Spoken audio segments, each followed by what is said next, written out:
I can't do it. We'll do it live. Okay. Do it live. I'll write it and we'll do it live. Good morning. It's time to wake up. This is Snowman in the Morning on the Arena Sports Network. Did you not get the memo? Let's get busy.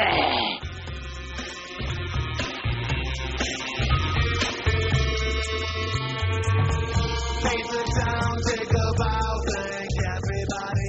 You're gonna do it.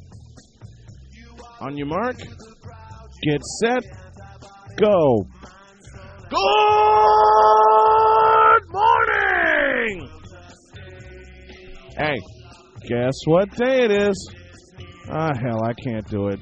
It's Wednesday, it's hump day, and no, I do not have a camel and will not have a camel walking around in the studio like a very popular commercial that we all know. Welcome to the Wednesday edition of Snowman in the Morning. We are presented by Fusion Ions fans. Fusion Ions, live your best.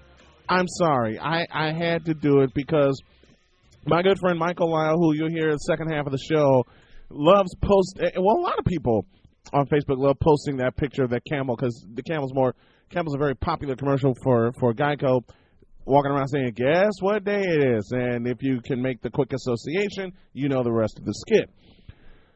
We're going to talk a few Super Bowl things, including weather. Got this idea at the last minute. Wacky Wednesday here on Snowman in the Morning. We're glad that you joined us.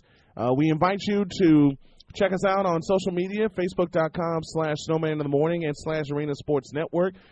Give us a tweet at Snow Morning Show and at Arena Sports 13. And you can find us on Spreaker.com too. And if you do, join along in the chat with us. Join along in the chat with us. Love having the fans chat along with us. And what we're going to do over the course of the next week is we are going to install a feature on the Snowman in the Morning page on the arenasportsnetwork.com where all you have to do is jump on that page and you can jump in the chat with us. We're putting that in development right now. In a few minutes you'll hear Rusty Silber with Rusty's Morning Wrap. I'll talk a little college basketball. I said I have a partner. His name is Josh Lopez. I love the man dearly, but unfortunately, technology has decided to get in the bleeping way of us putting a show on together since the first time we did it.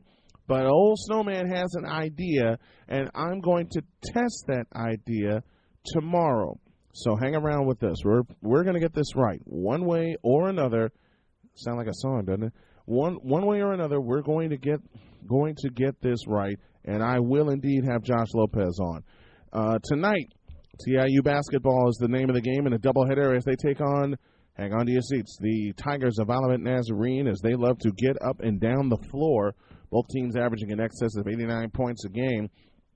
So TIU for men's and women's basketball will have a challenge ahead of them, and then there's a possibility that the CCAC women's basketball tournament may return to us here at ASN under our ASN label. We had it under the ISNet label last year, but there's a possibility that it may return to us, so we're going to keep you updated on that as well as they finish up their season in the Chicagoland Collegiate Athletic Conference. Big win for Northwestern last night. Big win also for UIC women's basketball as they came back from 9 down and beat Valpo by 18, 69-51, a 19-1 run over the final 750 gave them that win. They'll be back on the air with us on Saturday as they take on Cleveland State, and then on the 29th we have them in Brewtown in Milwaukee as they take on Wisconsin-Milwaukee at the Klotchke Center. Still waiting for some folks to jump online and chat with us. Fitz, I know you're coming. But let me thank the fans right now for tuning in as I did yesterday. Thank you for always tuning in and hanging out with us. We appreciate it. We got more stuff planned as we finally have gotten a set schedule of stuff that we want to run on different days. Because the problem, and I admit to this problem, I admit to being part of the problem that we'll start something rolling good, then we'll get an idea, trying to incorporate it, but we can't keep it. And part of that's my fault. I know part of that is my fault because you get so many ideas And I know, and Lord knows I've had my share of ideas for this show, because this originally was the afternoon locker room. And got a cue. And when you hear that, you know it's time for Rusty's morning wrap. And Rusty's on the line with me. Good morning. Good morning, Brian. I think I'm still awake here. I'm not sure. I think that describes a lot of people on this January morning. Well, I mean, let's see. You go to a great basketball game, a double overtime game with, Purdue, Northwestern, then you can go home and watch some tennis all night long. Why go to sleep? It just fits that way. Lord knows. I had UIC women last night racing back from 9 down to blow out Valparaiso by 18, so I had a pretty good game myself. I just can't believe what's going on with the Northwestern Wildcats. Well, Chris Collins is making things happen. Maybe it's quicker than we expect, but we've heard Tom Izzo make statements. You've heard Jim Grossi say it was more his team, but take a look at what they did to Indiana. I mean, this team is maybe they're finding themselves now. It's a good possibility. So. Well, let's start talking about them. What you got for me this morning? All right. Morning, Brian, everybody. Welcome to Wednesday, Hump Day. Time to get over this part of the week. Rusty's morning wrap-up presented by TCF Bank, the official bank of the Arena Sports Network. Maybe the Wildcats are for real in the Big Ten. They have now won 3 of their last 4, 2 in a row over Indiana, and now you can add a 63-60 double overtime win over Purdue. Drew Crawford scored 4 of his 19 points in the second OT and blocked the potential game-tying shot. Trey Dumps also added 19. Northwestern will next host Iowa, powerful Iowa, Saturday morning at the Welsh-Ryan Arena. Other games, third-ranked Michigan State got past Indiana 71-66, and Notre Dame was edged by Florida State 76-74. Games coming up this evening. There's a bunch of them. Illinois State hosts number 5, Wichita State. Number 9, Wisconsin and Minnesota. Number 10, Iowa travels to number 21, Michigan. NIU visits Toledo. Loyola hosts Indiana State. Bradley entertains Northern Iowa, and UIC will host Cleveland State. Bulls are finding ways to get victories and beat the LA Lakers the other night in overtime.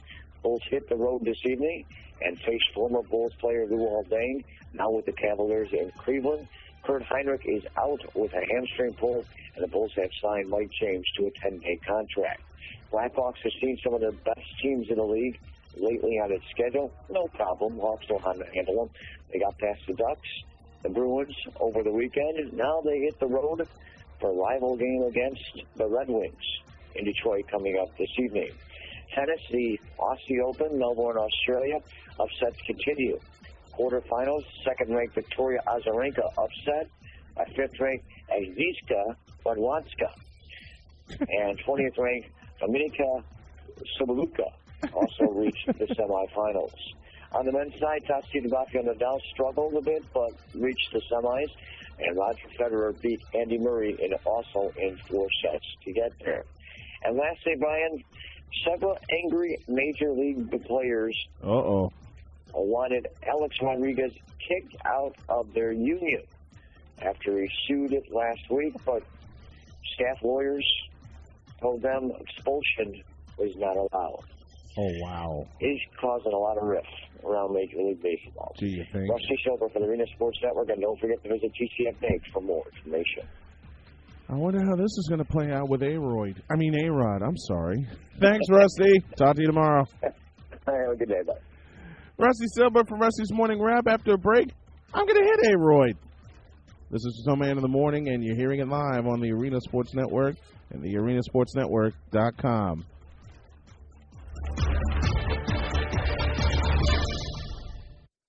Can I ask you a couple questions? Okay. So, what do you do on Sundays? I usually try to make it to the gym and play video games. Go to the zoo, and then you have lunch and nap, and there's some diapers. Between ballet classes and... I can totally imagine you doing ballet. Yeah, well, not me, but taking my 2 girls to ballet. Did you know TCF Bank is open Sundays? How would that make life easier? That would mean a lot. I do like to have the bank open on Sunday, and that's one of the reasons I use TCF.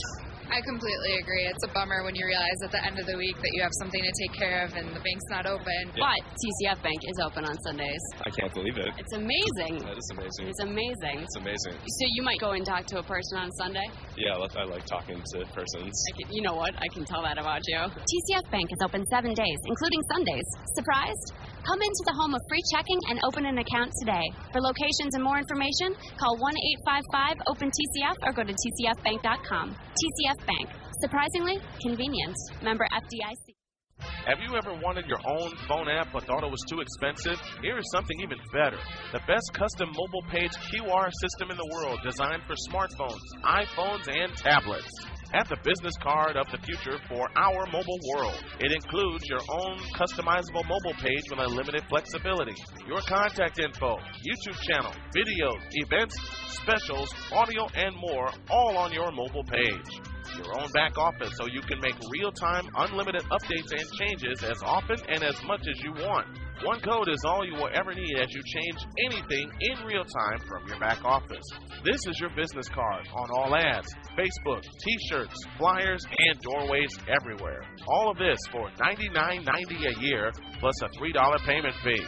Visit www.qr2015.net for more information or call 312-802-1208. That's 312-802-1208. The future is in your hands. Call or visit online today. How do you turn a batter into a hitter? With Slugmaster Hitting Stations. Slugmaster Hitting Stations are the most effective and durable baseball and softball batting practice devices available. Versatile, compact, and easy to use, they are excellent tools for ball player at any skill level. Attached to any pole or post for an instant hitting station. Use it at the ballpark, at home, or anywhere you want to get some hits in. Work the strike zone, top to bottom, in and out. The most complete workout year-round, indoors or outdoors, teams or individuals. Slugmaster equipment is constructed from high-grade steel. The rugged design means years and years of use. Slugmaster equipment is used by youth, high school, college, and professional ball players. For more information or to place your order, call 708-705-7354 or visit slugmaster.com. Slugmaster Baseball and Softball Hitting Aids, turning batters into hitters.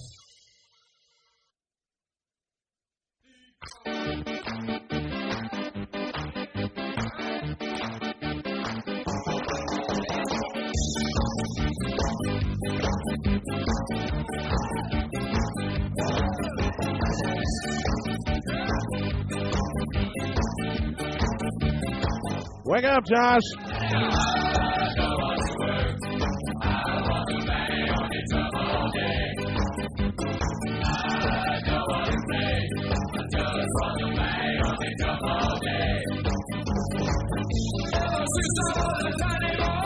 I'm going to get Josh to sing this one day.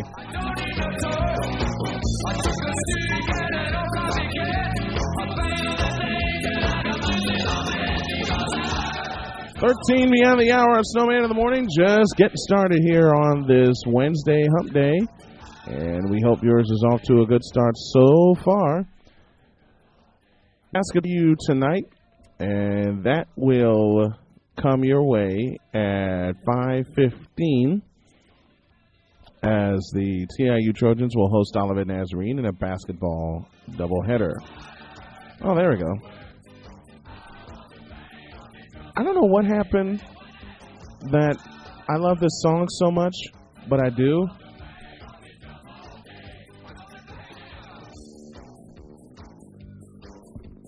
I just love this song, and it's the touchdown song of a team that I can't stand, the Green Bay Packers. And I know my friend Tony Midas is a big time Packer fan. He's from Wisconsin, but I told him yesterday that I've fallen in love with this song, and I have. Period.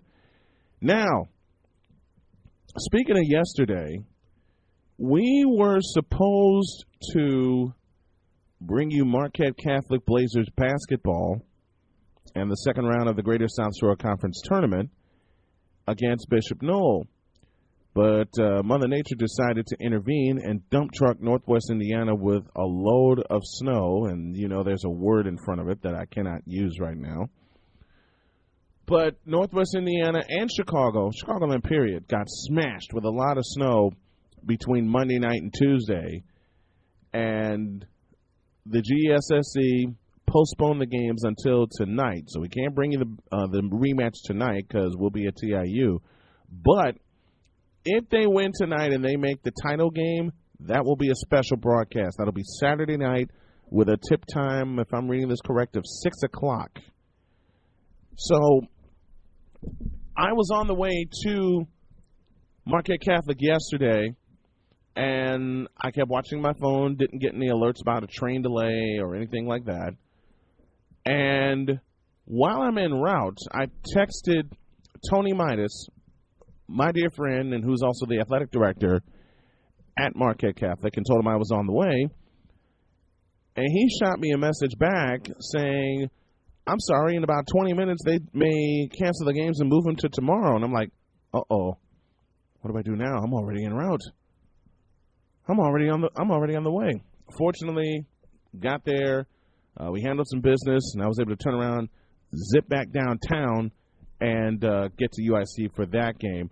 Also, tomorrow, my partner Josh and I will be behind the headset, I promise this, for the Noble Network semifinals at Exelon Gym. That will get started at 5:15. Now, you've heard us talk about the Noble Network a lot and how much fun these kids have playing the game. Now, I heard an argument, speaking of that, and Josh, I hope you're paying attention to this. I heard someone make an argument to me that I shouldn't be covering the Noble Network. And I said, why? And they said, well, it's not a good quality of basketball. Well, to a lot of eyes, they may not play a good quality of basketball. Ron Murchison and my producer, Josh Lopez, on the chat line with us. Thank you both. I think you know what I'm going to do one day, and this is totally off the cuff. What I'm going to do one day is I'm going to have Josh greet you with the greeting that I use, which means you better hold on to your ears. But getting back to this, and I know Josh wanted to touch this while we were covering the girls' tournament. They said, well, it's not a good quality of basketball. I mean, you know what? It may not be, in many eyes, it may not be a good quality of basketball. And I talked about this with Mark Farina as well. But you're going to see some kids that get out there and bust their ass to have fun playing the game and playing it correctly. You're going to see some kids that take you back to the very essence of playing organized sports, and that's for the love of the game.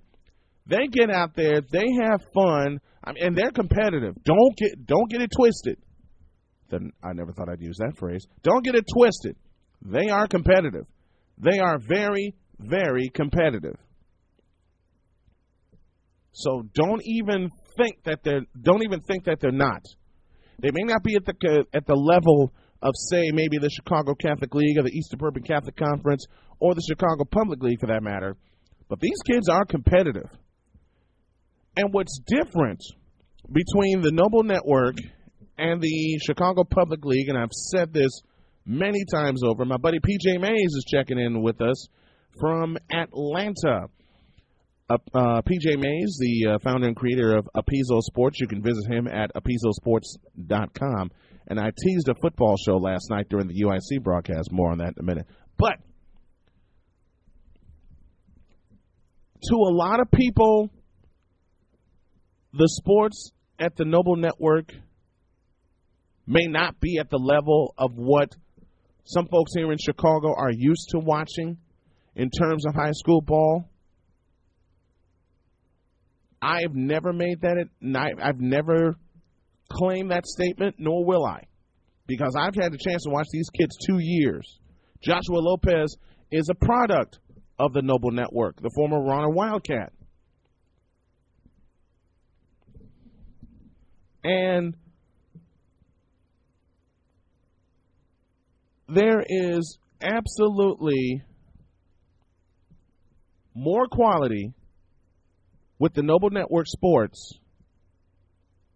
than what I've seen covering the Chicago Public League for many years. I mean every word of that. I've done softball the last 2 years, done basketball the last 2 years. We're going to follow girls basketball all the way to the finals on Saturday morning. But I will say it again, and I figured Josh would get riled up about this, and you got no reason to. I handled the person that made the claim that it's not on the level of others. It's beyond that level. Again, I say don't get it twisted about these kids in the Noble Network. And here is what separates them from the Chicago Public League. And I'm just going to go ahead and say it. The fan support.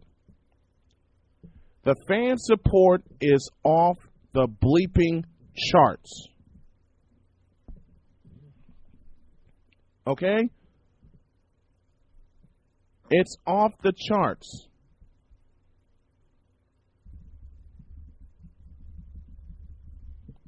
They are in the play. They are in the gym. They are rocking and rolling to the music. They are chanting, getting the fans involved. And it happened. And even in the JV championship, and Josh and I will tell you because we were there covering it. DRW was down 10-2 early, and that fan support kicked them into high gear, and they rolled on to a 32-23 win. They have not lost in 2 years on the JV level. They came in as the defending champions, and they walked out that evening as the defending champions. So I say it again. To those of you, and here's what gets on my nerves. They list the scores in the Chicago Tribune and the Chicago Sun-Times, but that's all they do.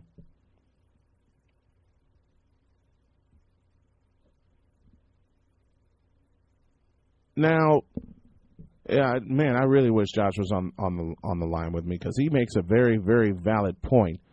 You know, just because these kids aren't filled with a board of lawyers, doctors, and rich folks who supply money to spoil their kids, they do not have the right to judge them. And they're absolutely right. And if you come out to a Noble Network game, and I'm encouraging you to do so because not only do we have the girls tournament, we're going to have the boys tournament. If you come out to a Noble Network game, you don't have any tension. You don't. I mean, the parents are behind everybody that plays the game on both teams. And this is the difference that I was getting to before I got this statement from Josh. The camaraderie is off the chain. You don't see any fights. You don't see any arguments. You see the parents arguing with referees. You're always going to see that. You see you see parents yelling at the referees and things like that. And the referees know to take that with a grain of salt. I mean, they're competitive, okay? But be that as it may, you don't see the other normal stuff you see with the Chicago Public League. You just don't. You just don't, and you won't. Not with these kids. Because, listen to the name, Noble. Their slogan, be noble. That's what these kids are. So, if you live here in Chicago, and you haven't been to a Noble Network game yet, I encourage you to do so. If you can't do it this year, I'm especially encouraging guys to do it next year. Because we're going to have full coverage of their sports next year, and the years beyond. Because these kids deserve just as much love, if not more, than the folks in the CPL. And now, and this is a guy that's a product. This is a gentleman that's a product of the Chicago Public League. And this is a gentleman, along with my buddy Alvin Washington, that has covered the CPL for many, many years. But Mark Farina made the best description when he did a story for me last year, and I'll ask him to do it again. The Noble Network is a breath of fresh air. It really is. And that's why I'm making the encouragement to come out and see these kids play. Make your own judgment. Okay? make your own judgment by coming to see them play. Don't make your own judgment because of what you read or not or don't read in the papers. You want to see some good stuff? You follow our coverage beginning with the remainder of the girls tournament and all the way through the boys tournament. Okay? You want to see some good stuff? Follow us. Because we're going to have these kids locked down for a while. That's not a good statement. I'll try that again. We're going to have this network. We're going to have the Noble Network with ASN for a while. Because these kids need just as much coverage, and they deserve just as much notoriety, just as much credit, and just as much love as a lot of other kids do. Period. You know, and PJ Mays, my buddy from Atlanta, made a great statement. Quote, in games like this, it is less about winning and losing and more about teaching life's lessons. I hate to say it, but most of the kids in the CPL will eventually end up working for kids in the Noble League. Damn right. Because their foundation is established well beforehand. Thank you, PJ. Their foundation is established well beforehand. In fact, the first year that I covered the Noble Network, I was the PA announcer for softball, and Mark was the PA for baseball.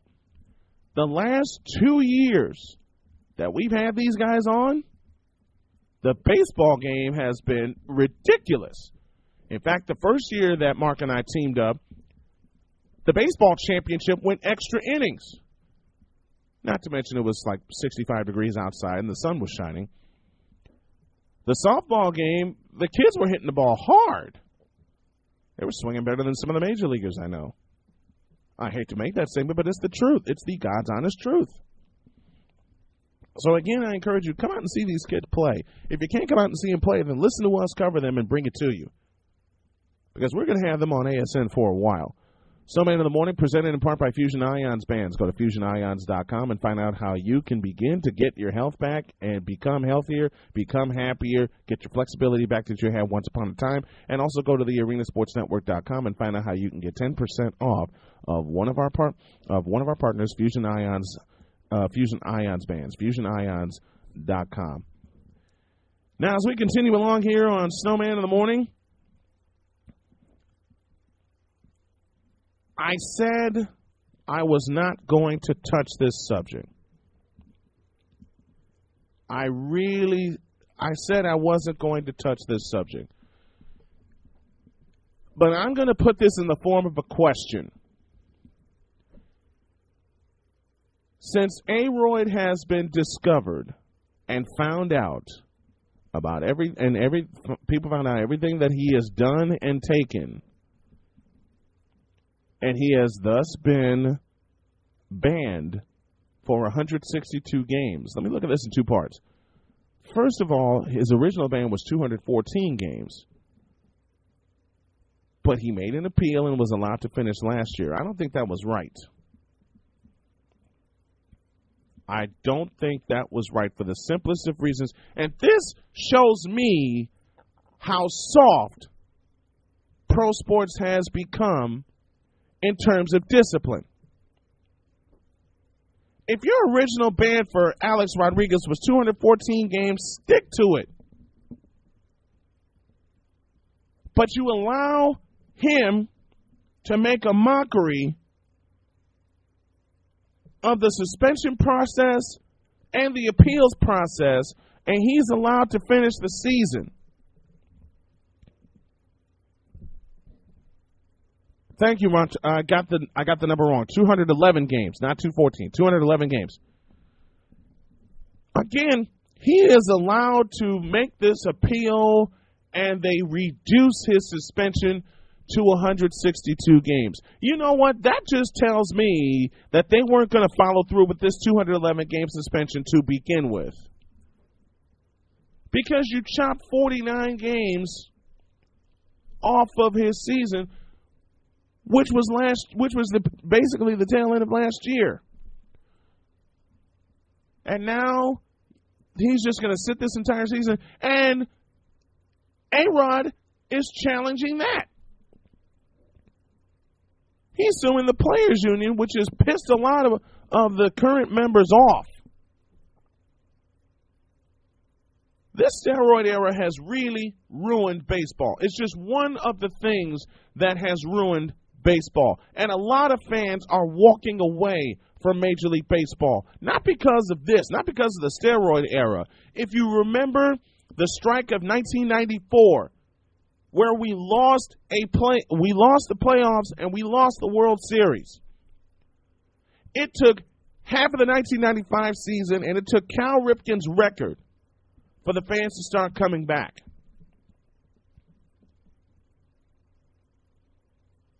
Now you got this steroid era where a lot of records are going to be wiped out, including Roger Clemens' 7 Cy Young Awards, Barry Bonds' MVPs, and his home run record. Now I got a question. Now I said I wouldn't touch this steroid era, but I've got too many questions that I've got to ask.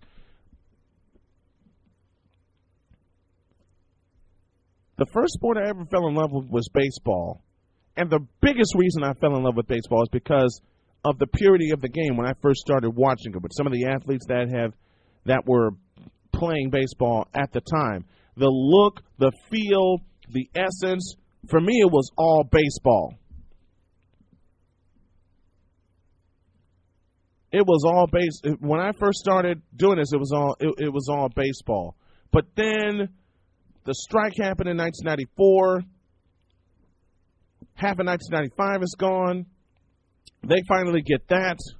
But then you have this era right here that has, I think it's plain destroyed it. You know, PJ comes back with the league made a mockery of itself when they allowed juice balls and the in-season home run derby to take place, and then MLB turned its back on Bonds, Sammy, and Big Mark along with Barry Bonds. Yeah. And the biggest thing about this, the absolute biggest thing about this, is this all started when Barry Bonds was bashing the ever-loving bleep out of the baseball. Forced pitchers to the point where they would intentionally walk him even if the bases were loaded. Now they investigate him. And I may be wrong, but I'm going off of pure unadulterated memory. They investigated Barry Bonds. Okay? They didn't find anything. They didn't find anything. They only penalized him for obstruction of justice. And one of the purest hitters, if you all watch Barry Bonds' career, the same way he was hitting in San Francisco, he was hitting the same way in Pittsburgh. If they didn't find anything, Major League Baseball did not admit it. And you forced one of the all-time greats into a retirement he didn't want to do. Ronald Murchison gave me a great point. They should wipe out Bud Selig's tenure also. I'm inclined to agree. I'm absolutely inclined to agree. Why has this steroids era become such a conversation piece? Rafael Palmeiro flat out lied. I get that and understand that, and he gone, okay?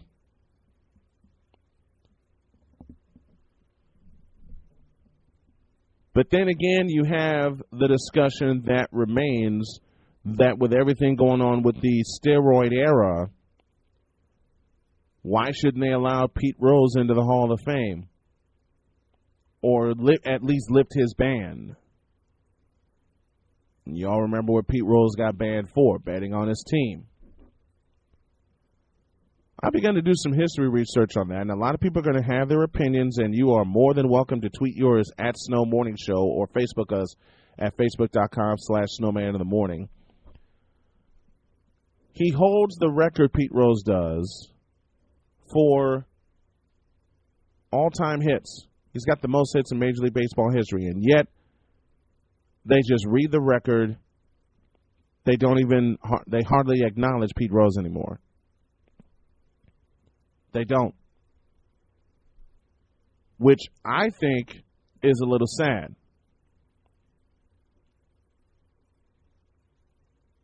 I think it's a little sad.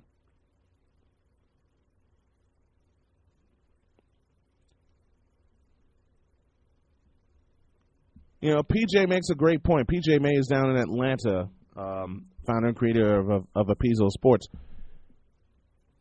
And I make this same statement, and it is so true.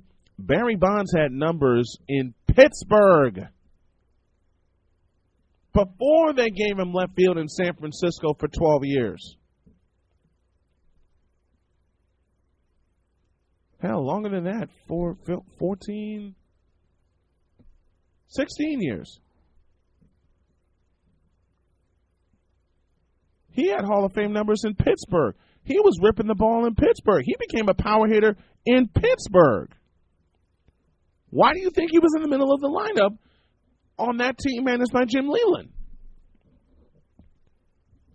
He had Hall of Fame numbers in Pittsburgh. And you're going to wipe that out because of an investigation that turned up nothing? What is wrong with people? I mean, they discovered the cream. They did all the testing. The problem is, A, they never said if they found anything illegal, and B, they never proved that Barry Bonds benefited from using this so-called cream. And they won't do it either because they're too chicken to finish their investigation.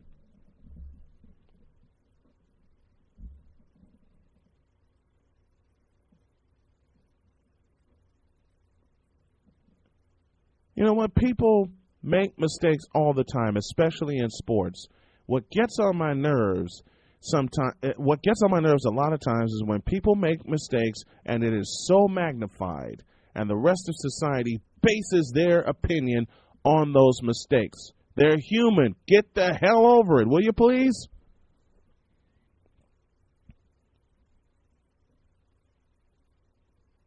They're human. They make mistakes. I will advocate that. Before I go to break, PJ makes a very valid point. There was only one player that had a better play. There was only one player that was better than Bonds in the 90s, and his name was Ken Griffey Jr., who I think should be side by side in the Hall of Fame with Barry Bonds. Two of the purest hitters in the 90s and two of the most dangerous hitters in the 90s. I believe they should be side by side in the Hall of Fame. I believe it, and I'm going to stand by it. Pause for a break, and people are ringing my Facebook page off the hook now. Pause for a break. When we come back, talk a little Super Bowl. What's the weather going to be like?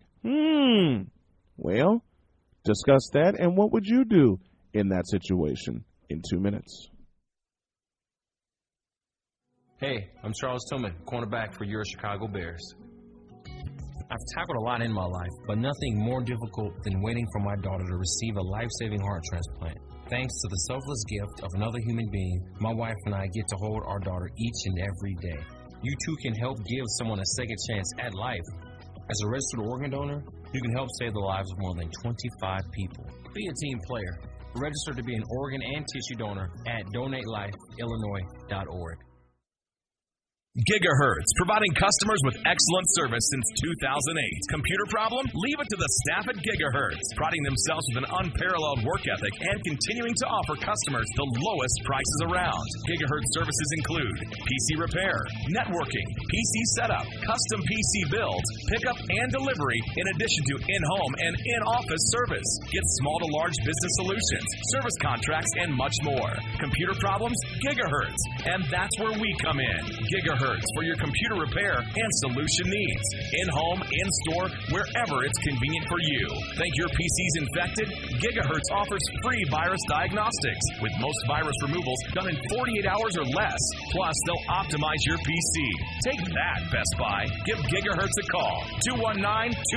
219-218-9323. That's 219-218-9323. Or log on to gigahertzpc.net. Gigahertz. And that's where we come in. Do you suffer from severe chronic pain caused by a back or neck injury, migraine headaches, or a work injury? Take heart. Midwest Interventional Spine Specialist is the region's leading provider of minimally invasive, non-surgical pain treatments. For more than a decade, physicians and patients in Munster, Dyer, East Chicago, Hammond, Hobart, Merrillville, St. John, and Valparaiso have turned to Miss First for effective relief of even the most severe and painful conditions. Our board-certified, fellowship-trained experts use a wide range of minimally invasive techniques to dramatically relieve your pain. In fact, for more than a decade, Miss Specialists have been first to deliver proven effective treatment innovations for spinal pain and other conditions to patients throughout northwestern Indiana. For more information, pay us a visit at 8840 Calumet Avenue, Suite 103 in Munster, or give us a call at 219-836-7246. The Midwest Interventional Spine Specialist, First Improvement Pain Solutions, first in patient care.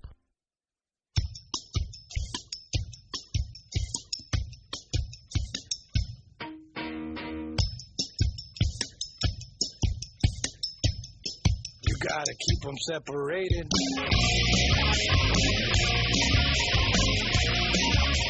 Are you awake yet?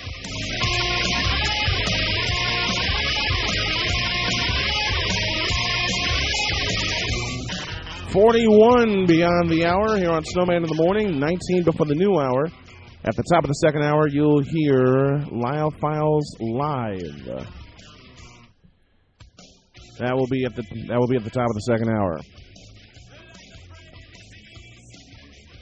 And later on this week, on Friday, Mike to Mike, I'll be joined by Steve Willis of XERS Radio in South Bend.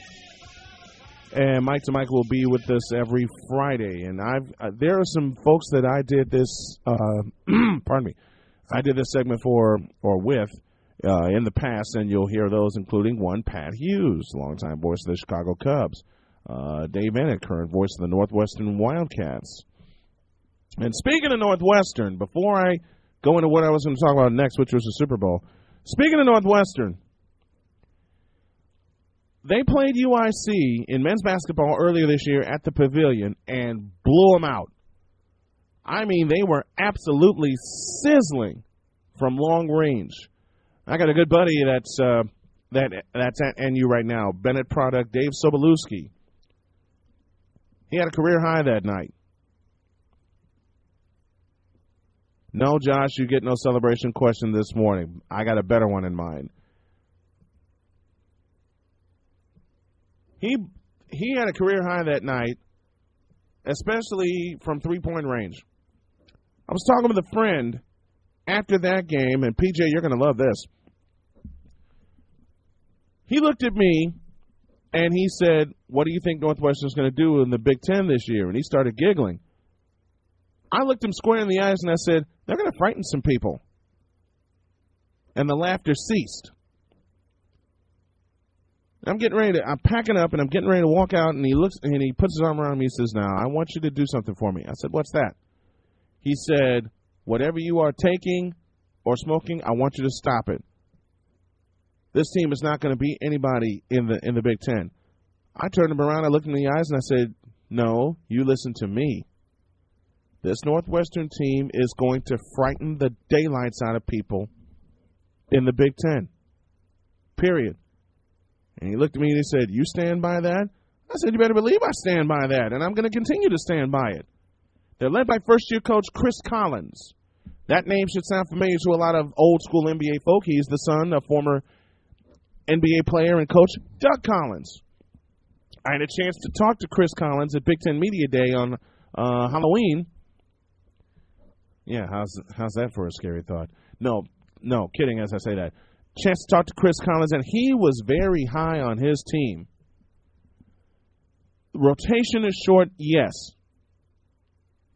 But when you can beat a ranked team like Illinois, when you can go to Assembly Hall in Bloomington and knock off Indiana, and then hang a 2-overtime loss on Purdue, you got people's attention. They got Michigan State's attention, even though Michigan State won that game by 14 points. Michigan State pulled away late. They pulled away late, and that is the superior talent of Michigan State. Give them credit. But Michigan State came out of that game with a few lessons from Northwestern. In fact, when I talked to my buddy Rusty Silber, and you heard him earlier on the show, he said Tom Izzo had nothing but praise for Chris Collins and the direction he's taking this team. I got friends sending me messages saying, you were right about Northwestern. I told you that in November. Matter of fact, I warned y'all of that in November. No one believed me.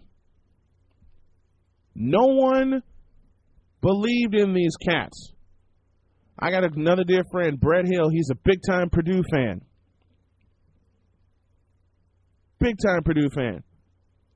I was reading when I was wrapping up.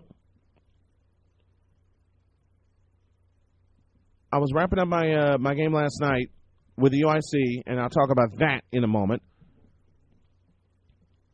Reading his feed on Facebook, like I said, he's a big-time Purdue fan. And then when I got the word that NU won in double overtime, I teased him a little bit, and I said, hey, Brett, how about them cats? His response was, well, someone had to win that ugly game, which is true. Absolutely true.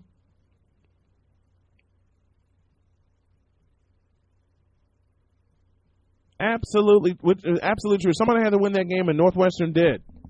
You got to give these cats credit, okay? They are scrappers, period. I'm going to backtrack a little bit. Ron Murchison sent me a statement when I made when I talked about Pete Rose a moment ago. Rose is being kept out of the Hall of Fame because he bet on games as a manager, which would never have gotten him into the Hall. But they're keeping him out as a player, which is totally wrong. They also took his livelihood away from him because he needs permission from MLB to participate in baseball-related events. He is currently in the celebrity wing of the WWE Hall of Fame. Hey, Josh, how about that? Yeah, keeping Rose out as a player, totally wrong. Totally wrong. What he did as a manager, yeah, that's wrong, and I understand the suspension. But keeping him out as a player, not cool. But back to Northwestern. I told folks after they whipped UIC, and they whipped them, that they were going to scare some people in the Big Ten.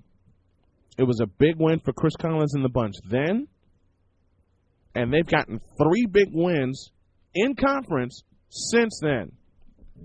Now, they're still going to see the likes of Michigan and Ohio State. They're still going to see the likes of Penn State and Nebraska. And Nebraska's got a beautiful new arena. Beautiful new arena. But do not be surprised if a couple more of these teams in the Big Ten go down at the hands of the Northwestern Wildcats. And I'm not saying that just because I'm a Northwestern Wildcat fan. Not saying it because of that at all. I'm saying it simply because I have seen what Chris Collins and his team have put together.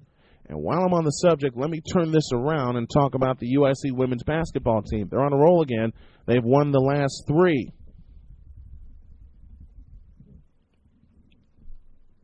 They're 3-2 in the Horizon League after sweeping the Michigan teams, Detroit and Oakland. They did both of those on the road, and then coming back and beating Valparaiso last night. Now, if you heard that broadcast last night, and we hope that you did, and if you didn't get a chance to hear it, replay will be available later this morning. If you heard the broadcast last night, then You heard what happened in the first half. UIC was down by as many as 9. Katie Hanneman had picked up 3 fouls.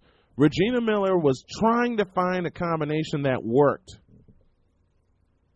Then all of a sudden, they closed the first half with a 7-0 run. Had a chance to tie it at the tail end of the first half. And listen for this name, Ravonna Campbell. She is a transfer from LaSalle, but she was born and raised here in Chicago and played at Crane. And she stands all of 6'3" and can handle the ball and can move. They had a couple of shots to tie it at the end of the first half, couldn't do it, and they went into the half trailing by a deuce, 36-34. They come out of the second half, and they hit 5 of their first 7 shots, but Valparaiso was still keeping the lead. But the final 7:50 told the story. The Flames had finally wrestled the lead away from Valparaiso. Valpo came back and tied it at 50. That came with 7:50 remaining. From that point, the defense turned itself loose and locked down Valparaiso, holding them to 1 point, which came at the free throw line in the final 7:50. I've had folks comment to me that listen to my broadcast of UIC women's hoops that, nobody pays attention to women's basketball. Want to bet? I can give you some parents that talk about it more than I do. I can tell you some folks that talk about women's hoops more than I do, and they're into it just as much as I am. So don't give me the argument that no one pays attention to women's basketball. Oh, really? What about the rise of Connecticut and Tennessee? Let's start at the top and work our way down. No one pays attention to women's basketball? Let me give you all a little... And it's only a couple of people that make this that make this argument, and it gets on my nerves every time they do. Let me give you a little bit of a history lesson about women's basketball and about yours truly. I got hooked on women's basketball when they played their first NCAA tournament and title game, and the year was 1982.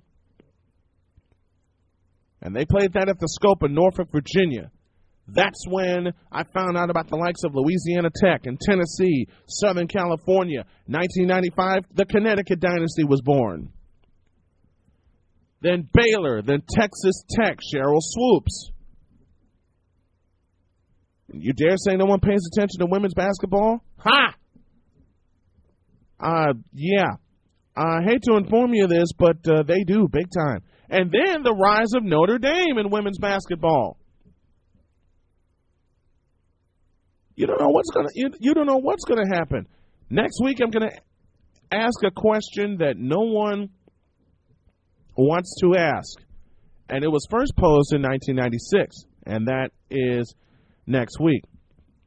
Now it's time for a Gigahertz question of the day, presented by Gigahertz, the official computer solutions company of the Arena Sports Network. Gigahertz, and that's where we come in. Now, Josh gave me a suggestion about having a celebration question. Well, I thought of it, and I think I have one. How would you I did hockey on Monday. I did football yesterday. So I'm going to stay with the theme, and I'll pose this. And, Ronald, you're going to love this question. PJ, I hope you like it also. How would you celebrate a walk-off home run? Would you walk toward first base and admire the ball as it left the yard? Or would you do the Sammy Sosa hop heading toward first? All right, Lopez, you influenced me, so you better answer my question. And Ron, you too, and all the folks that are tuning in. Tweet your answer at Snow Morning Show use the hashtag walk-off celebration. How would you celebrate a walk-off home run?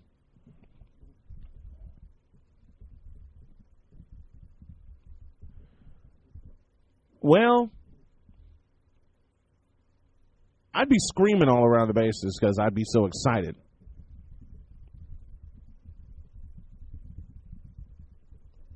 And what's become a habit now is for the person that hit the home run to, like, fire his helmet into the ground because he's going to get mobbed at the plate. And David Ortiz started this first, taking his helmet off before he reached the plate because everybody was so happy to be patting him on the head and patting him on the helmet and everything that he kind of suffered a little bit of a neck injury. So he started taking off his helmet, and that's the thing that everybody else is doing now. But how would you celebrate a walk-off home run? That's the Gigahertz question of the day. I don't know. Here's one. Would you do, if it's close, would you do the Carlton Fisk wave that he did in 1975? Waving it fair, stay fair, stay fair. Would you do that? If it was close, would you do that? Would you be pumping your fist like Kirby Puckett did in Game 6 of the 91 World Series when he walked off against Atlanta? And I got a backup question for that. And PJ, thank you for this. I got a backup question for that. What do you think? Who do you think had the best walk-off home run of all time?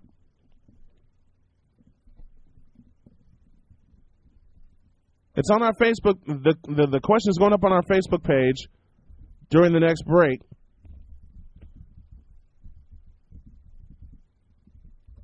Who do you think, this is the second question of the day, who do you think had the best or greatest walk-off home run of all time? PJ Mays has already answered that, saying Barry Bonds had the best, and I'm waiting for him to give me a description of that. You know what one of my favorites? One of my absolute favorites. Oh, man, Josh is at it again. He do the Ric Flair strut. Use the hashtag walk off. Answer the second question. Answer the question, how would you celebrate a walk-off home run? Tweet your answers to @SnowMorningShow or drop it on our Facebook page, facebook.com/snowmaninthemorning. Use the hashtag walk-off. I don't know. I got to work a wrestling angle into this somehow. I don't know how I'd work a wrestling angle into it because I was a big wrestling fan once upon a time. Josh is getting me hooked yet again. I probably would wind up doing the Ric Flair strut from third base. And my backup question, who had the greatest walk-off home run of all time? Griffey, Strawberry, Dave Justice, and Eric Davis all had great postures and poses by simply dropping their bats. I love that. Barry Bonds did the same thing with a look of how dare you throw that pitch to me. And Ken Griffey Jr., I love Ken Griffey Jr. Loved watching him play.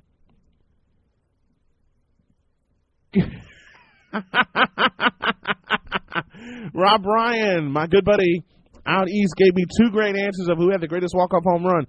Bill Mazeroski for the Pirates and Joe Carter for the Blue Jays.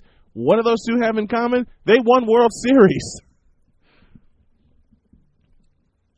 Kirby Puckett had one of my favorite walk-offs. And the reason he had one of my favorites is because of the line that was attached to it by the late, great Jack Buck when he said, "And we'll see you tomorrow night."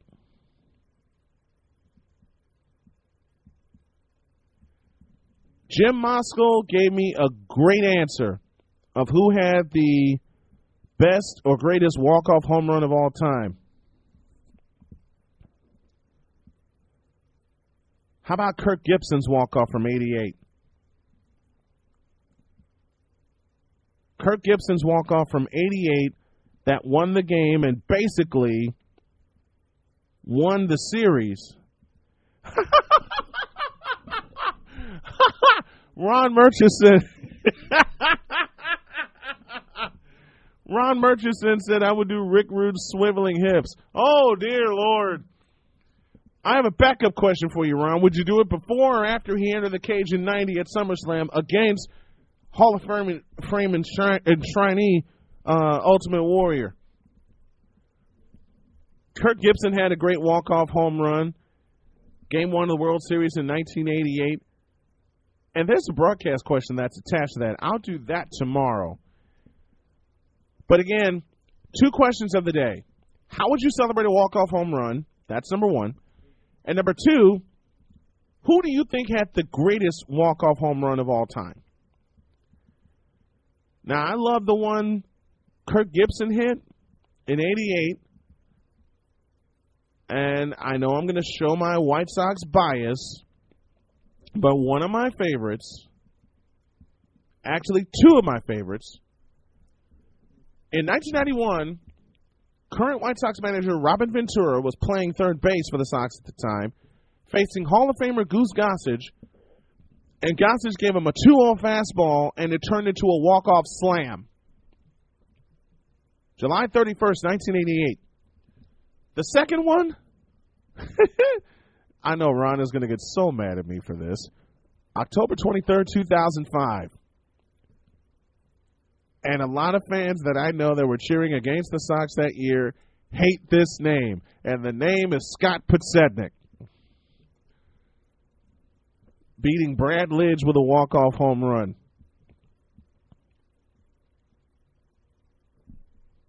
Oh, there's one. PJ gave me a great one, and it's not 4, PJ, it's 3. And it was game 6 of the 1976 World Series against the 1977. 1977 against the Dodgers. Mr. October, Reggie Jackson, hit 3 in one game. Here's another great walk-off.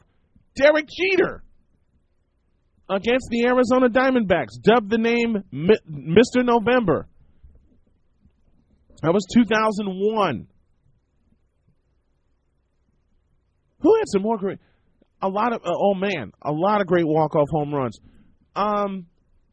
Nelson Cruz against the Tigers. The first ever walk-off slam, which should have belonged to Robin Ventura, but they never allowed him to complete the trip around the bases. Which brings this to mind. How about Chris Chambliss against the Kansas City Royals in 1976? Why do I bring this one up? Because Chris Chambliss never completed his trip around the bases either. Because he got absolutely mobbed before rounding third base. He got mobbed. And I finally got a chance to see that clip. I had so many people tell me about it. But Chris Chambliss never completed the bushwhacker strut. Oh, Lord. I better go to a break. Lyle Files Live after the break. How would you celebrate a walk-off home run? And also, who do you think has the greatest had the greatest walk-off home run of all time? In 3 minutes, Lyle Files Live. Sunday in the morning on the Arena Sports Network and the ArenaSportsNetwork.com. iGo Car Sharing, dedicated to creating a robust and seamlessly integrated transportation system that's ubiquitous, convenient, and affordable for individuals, and provides the region with expanded economic development opportunities and exemplary environmental performance. Since its inception in 2002, iGo has worked to catalyze a set of transportation innovations and make it feasible and desirable for Chicago residents to get around conveniently and economically without having to own a car, and at the same time reduce vehicle miles traveled and greenhouse gas emissions. A mobility system that is independent of private car ownership requires solutions that use resources efficiently, saves residents money, and decreases the individual and regional ecological footprint. It allows residents to easily choose between multiple modes of transportation to move from point to point quickly, inexpensively, and conveniently. Innovative information technology can integrate both trip planning and service payment across all types of transit, including rail transit, commuter rail, local bus, bus rapid transit, and more. Visit us us online at igocars.org and find a location nearest you. iGo Cars, Chicago's only hometown nonprofit car sharing company. An ordinary sunny day, an ordinary family's living room filled with an ordinary bunch of kids, and they were doing nothing. They were couch slouching, they were rug imitating, and lazy minute after lazy minute was passing them by, when suddenly... Huh? Hey guys, that's a personal foul. Inactive activity on a sunny day. Coming to the rescue was NFL running back Reggie Bush. Players don't get lazy penalties. Let's play. Those kids, they listened to Reggie. They got up and play they did. There was fun and running. There were smiles and jumping. And laziness was crushed. Hey kids, don't get a lazy penalty. Kids, listen to Reggie and avoid lazy penalties. Be a player. Get up and play for an hour a day. Go online to check out smallstep.gov for fun playtime ideas. So you can be a player too. Brought to you by the U.S. Department of Health and Human Services and the Ad Council. Be a player.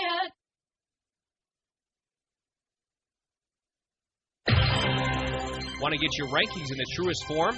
Want to get the best college news without all the fluff? Then tune in to Swamp's Collegiate Sports Show. Join Kevin, the Swamp Rat Horan, as he ranks all the collegiate sports, from football to basketball and baseball, to cross-country, soccer, and so much more. Don't forget to visit www.kevinhoranrankings.com and sign up for his newsletter, buzzing across the country. So if you want the best college news and rankings and see how the pros are outsmarted, tune in to Swamp's Collegiate Sports Show. The Swamp Rat ranks them right every Wednesday night at 8 on the Arena Sports Network. Hey, you guys, could I ask you a couple questions? Okay. Saving money, what's it like for you? Well, I'm an artist, so it happens sporadically. But it does happen? It does happen, and when it happens, it feels really, really good. With easier savings at TCF Bank, what would you save for? Oh, clothes and shoes, housing repairs, to buy a new car. I'm saving for grad school. And then I'm hoping to just save up, just to have savings, period. What would make it easier to save money? Having like a sugar mama. Which isn't a bad plan, but if you needed a little banking plan or something, what would make it easier? Something with a... Automatic transfer? Something with an automatic transfer, probably. So you wouldn't even notice the money? Automatically transferred. Automagical. Automagical, oh my gosh. How much could you save if saving were actually easy? Open an account at the home of free checking today and find out. For locations and more information, call 1-855-OPEN-TCF or go to tcfbank.com. TCF Bank. Surprisingly simple. Member FDIC.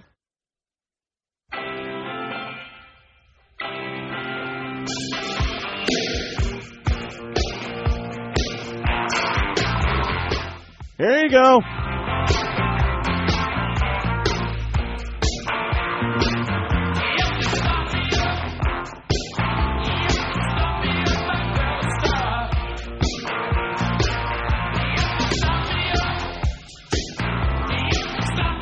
Second half of Snowman in the Morning is in your ears on this Hump Day Wednesday, 8 after the hour. We're glad you joined us on the arenasportsnetwork.com. Oh, I'm still getting some great answers to the to the questions of the day that I posed, and one of them was, how would you celebrate a walk-off home run? Oh lordy. Oh lordy, did I got some great answers. Josh Lopez at it again with all the wrestling references you can come up with, the Bushwhacker walk, the Ric Flair strut. Oh gracious. Oh man, that was great. That was great. Rob Ryan, like I said, Rob Ryan from my friend out east said, slightly more than a regular trot with my right fist in the air the whole way around, leaping on the home plate, then I'd have a beer. Now, that's how you celebrate, folks. That's how you celebrate a walk-off home run. All right, 9 after the hour, and I promised something, and it goes like this. The segment where something happens in sports that's inexplainable. We call it the Lyle Files.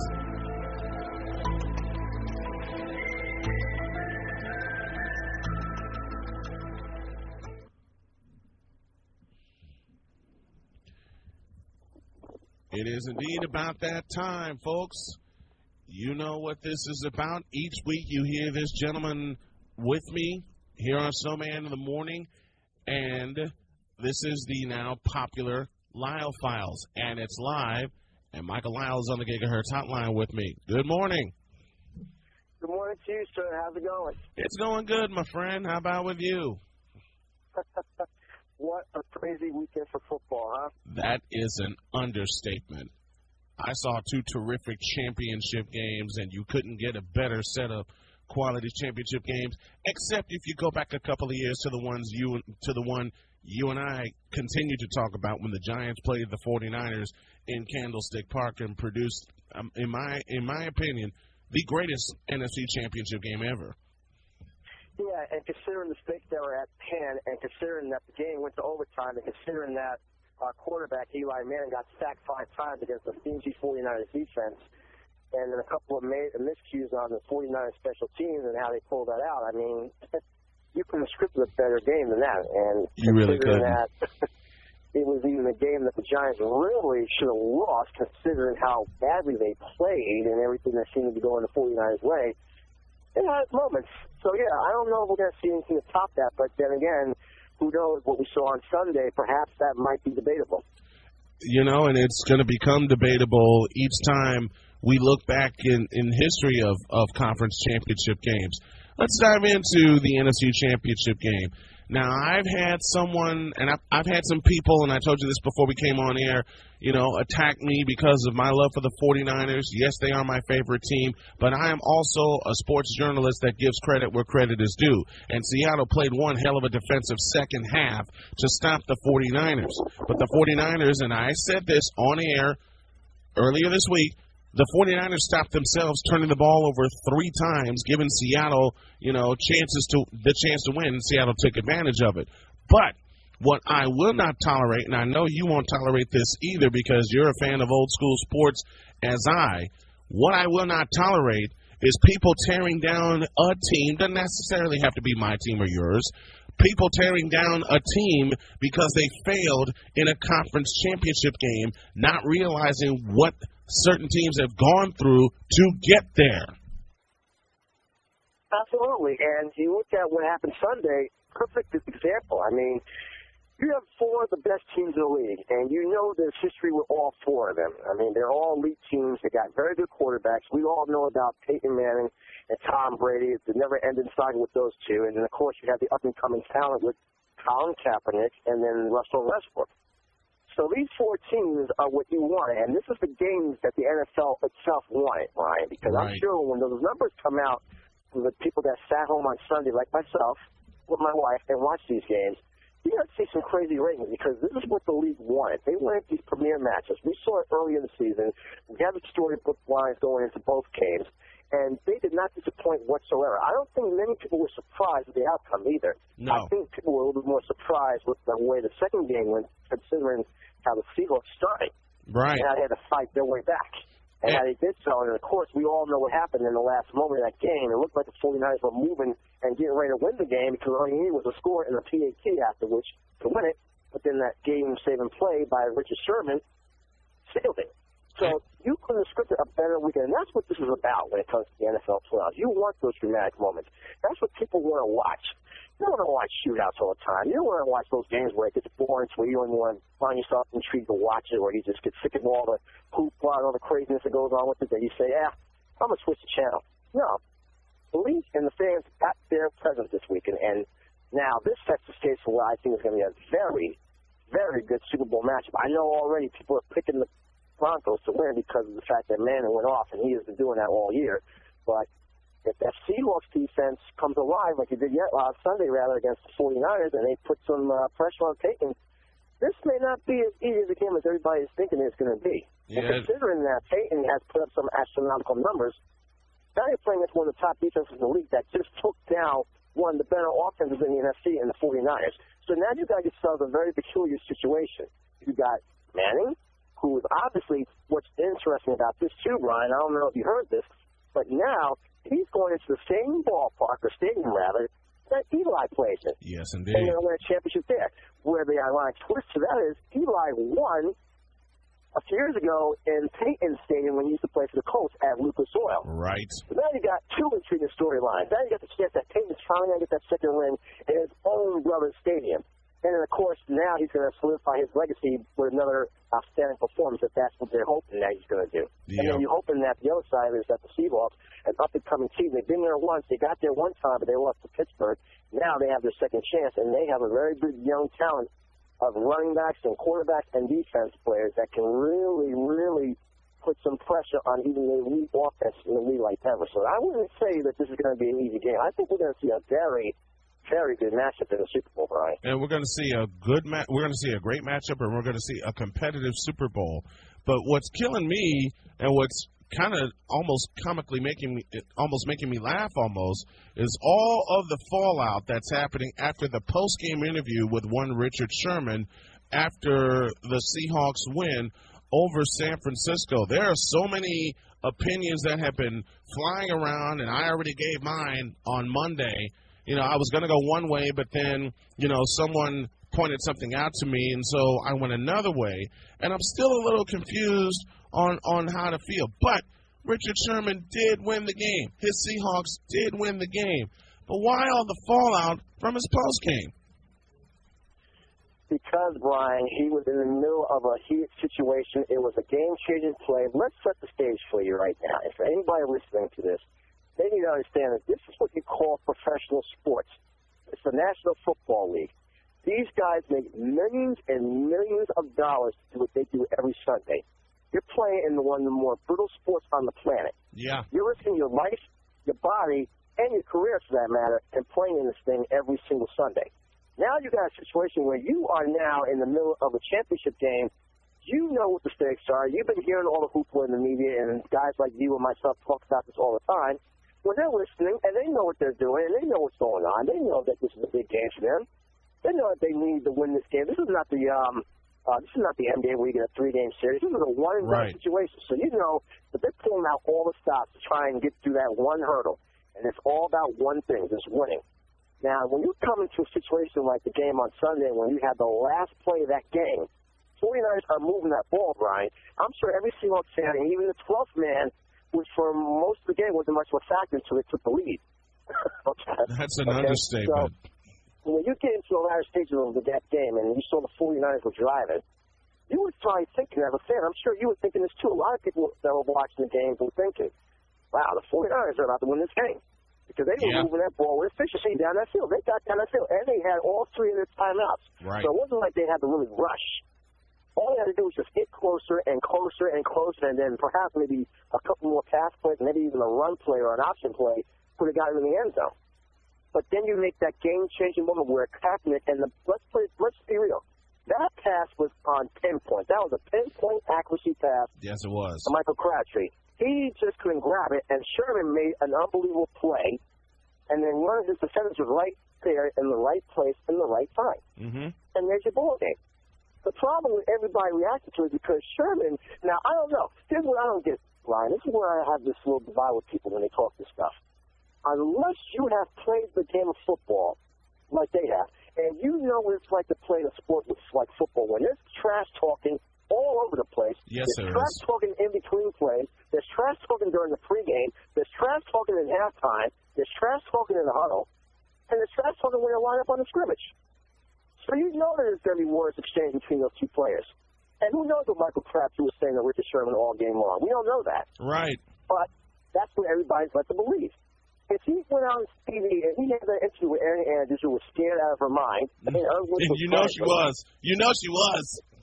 It was very exciting. I mean, it's been circulating on the internet since that happened, brother. I mean, it's probably getting more hits on YouTube than anything else this week. Oh, yeah. And you know, and as we do, you know that's not going to be the end of that. You know we're going to continuously hear about this up until February 2nd when we move to the Meadowlands. Yes. So this is not going to go away quietly. But the problem everybody has is that Sherman thought everybody thought that he was out of line for what he said.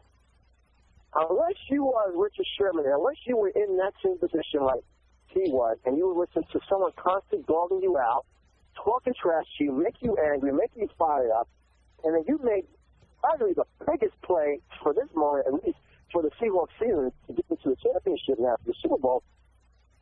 Shut the hell up. Thank you. And that's what I say to anybody who disagrees, because you know what? You don't know what Richard Sherman had to deal with on that field during the game. As far as I see it, I am happy for him. Why am I happy for him? Because he did what he was supposed to do. Let's put it this way. If it was you or me in that situation, would you have backed down?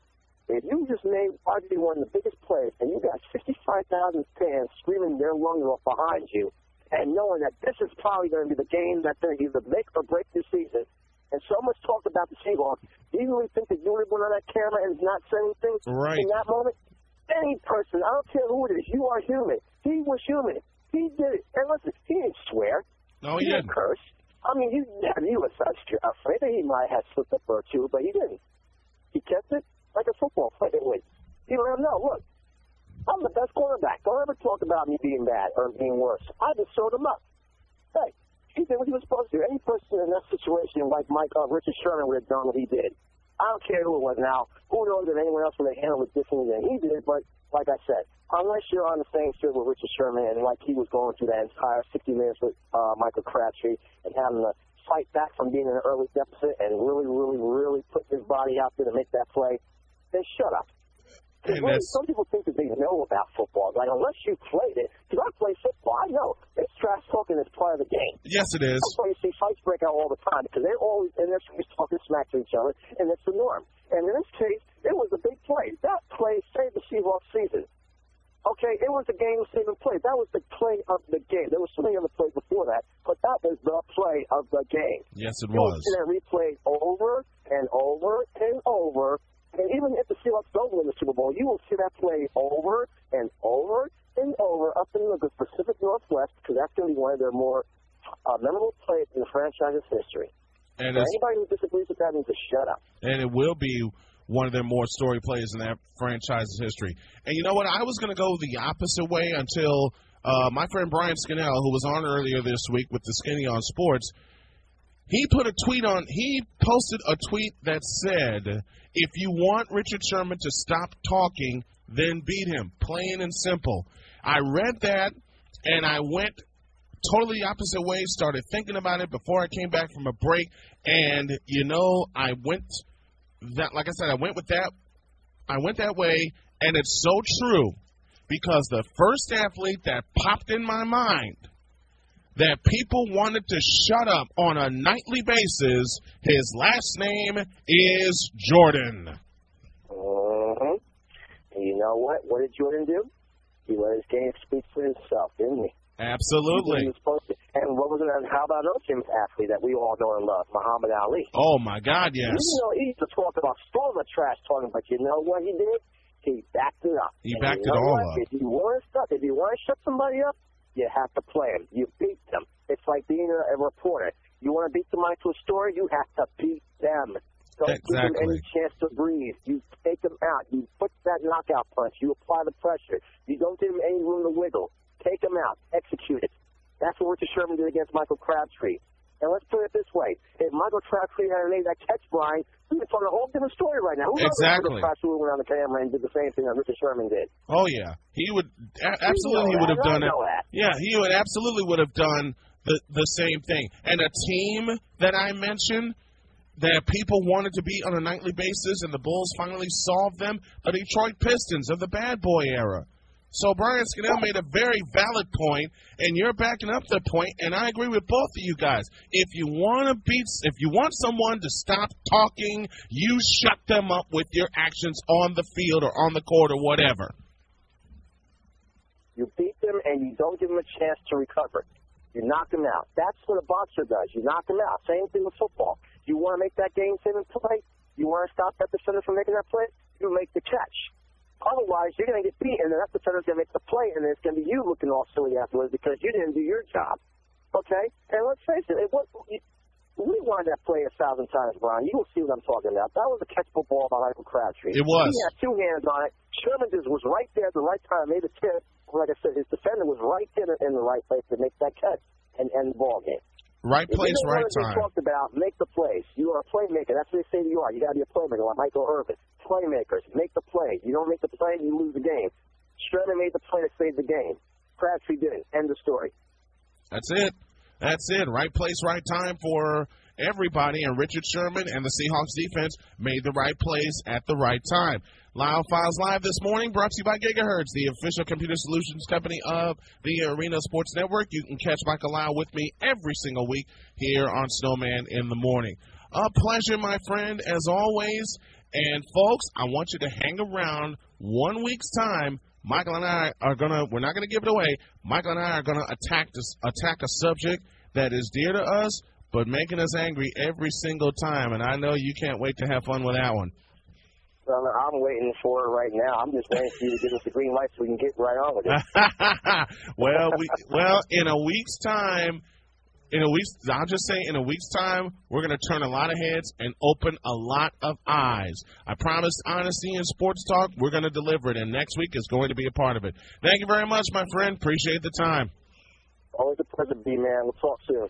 All right, we got more coming for you here on Snowman in the Morning. I'm going to have a little more fun in 2 minutes. You do a lot of thinking on a bike about your life, family, your dreams. One of my dreams came to me on a bike, to open up my own shop. So what happens when you complete a dream? Well, you just start thinking of the next. Visit DrastichAgency.com or call 219-945-3040 and ask Joel Drasich how you can get all of your insurance under one roof. Anne-Marie specializes in premier 5-star vendor and craft shows. She also offers event planning for special events of any kind. Anne-Marie's goal is to provide both her vendors and shoppers with an exceptional experience, believing that promotion is the key to any successful event. Anne-Marie has developed personal relationships with her vendors and is constantly being sought by vendors who would like to participate in her popular events, often with wait lists for vendors. Working with Anne-Marie is an enjoyable, stress-free experience. Anne-Marie is a perfectionist and very creative. She is 100% committed to each event from beginning to end and believes that promotion is the key to any successful event. No stone will go unturned as it relates to promotion. For the ultimate in event planning, contact Anne-Marie today at 219-741-0435 or visit anne-marieprince.com. Premier events in Chicagoland and Northwest Indiana are brought to you by Anne-Marie. Some statistics are surprising. Some are unbelievable. And some are simply unacceptable. Right now, nearly 30% of U.S. students aren't finishing high school. Nearly 30%. And that's the average.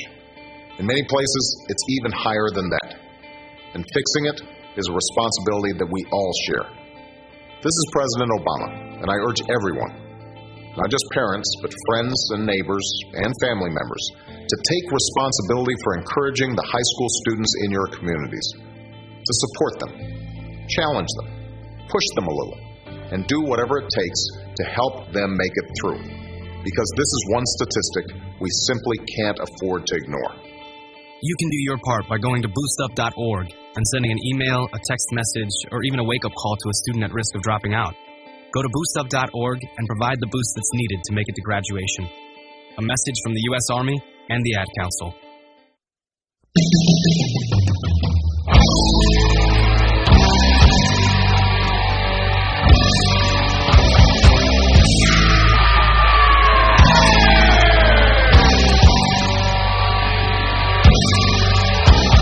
Let's rock!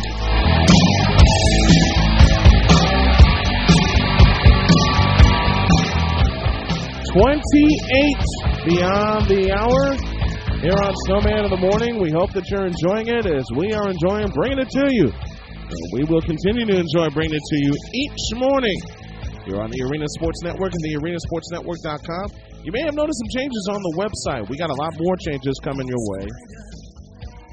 God, I love this song. And one of my friends, this is Bang Your Head by Quiet Riot that you're hearing in the background.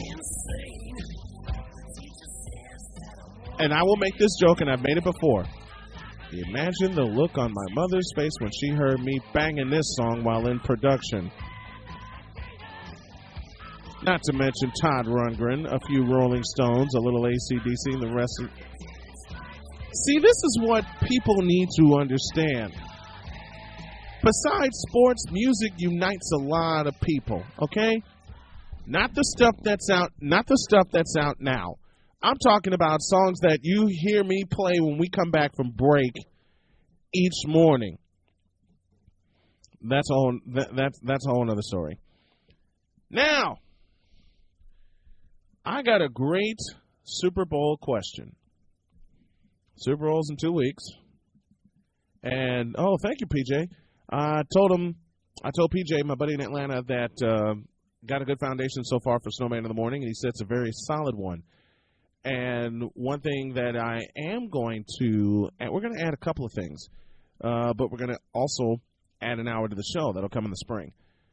Now, I promised a great Super Bowl question, and I was going to save this until next Friday. But I'm going to go ahead and ask it now because it's been bugging me since this format changed. And I want y'all to pay attention. Did you notice in 2002 the way that the teams and the players were introduced changed permanently? Because Bill Belichick wanted his team to be introduced as a team. I think a lot of people know where I'm going to go with this. Would you rather have, at the Super Bowl, would you rather have a team introduction or the players introduced? What do you prefer?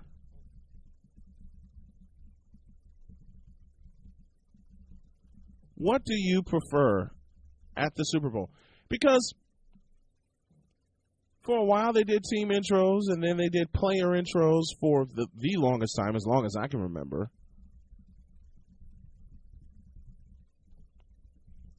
And then after Bill Belichick had his Patriots introduced as a team in Super Bowl 36, it's always been team introductions, and I don't get that. Bring the celebrities in to fire them up. I understand that, but why do they go away from that? Why do they make that a permanent change? I don't like that change. I don't like that change at all. I mean, I understand that you want to make it and keep it a team aspect. I understand that. But at the same time, when fans are so used to seeing something like the player introductions and this should be a gigahertz question of the day tomorrow, and seeing what the players do coming out of the tunnel and things like that. I mean, they tried it in college football with the BCS championship for a while. I know a couple of times they had player introductions. And I'm being fed to know here, they only had it once, and that was in 2000 with Virginia Tech and Florida State. And I know my buddy Joshua Jackson's a big-time Florida State fan, and all I have to mention to him is Peter Warwick and his strut coming out of the tunnel in the Superdome. But does it take away from some of the build-up when they have the team introductions and they just run out on the field rather than having the player introductions? What do you guys think? Give me a tweet at Snow Morning Show and at Arena Sports 13. What do you guys think? Is it better to have the team introductions or the player introductions?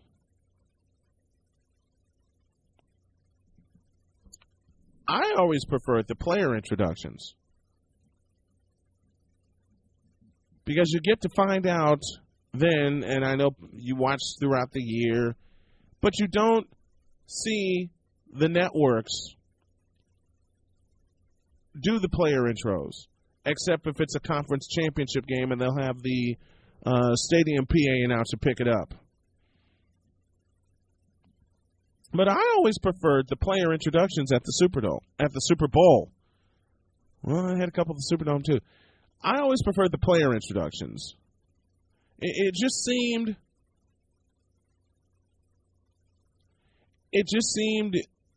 right. And many have said that football is the ultimate team sport. True. And in actuality, that's changed over the years. The actual team sport is now hockey and not football.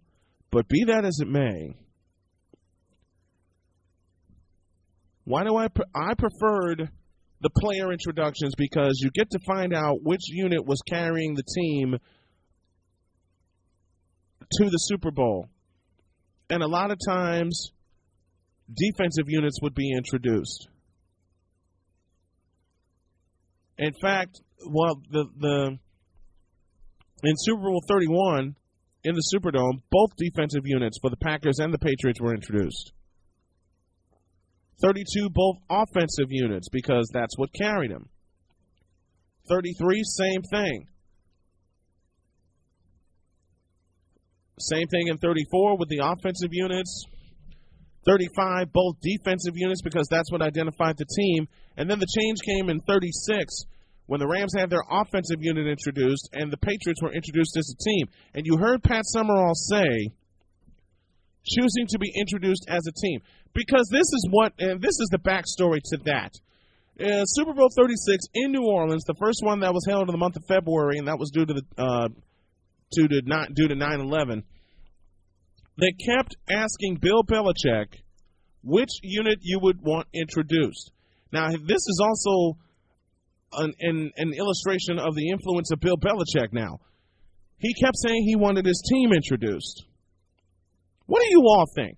Jump on the chat and let me know. And Ron Murchison gave me a response. I prefer the player intros. This is the biggest game of the year. I'd love to see the players come out individually and hear the cheers and the jeers. Fires up that player. And who doesn't like to hear their name announced in a championship game? Oh, boy, and he throws this note, accept my Cubs. Oh, dear Lord. Now, he made that joke, folks, not me.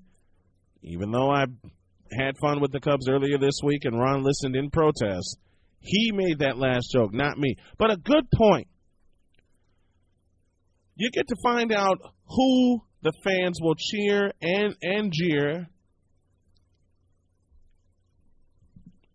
And you also get to find out the unit that carried them.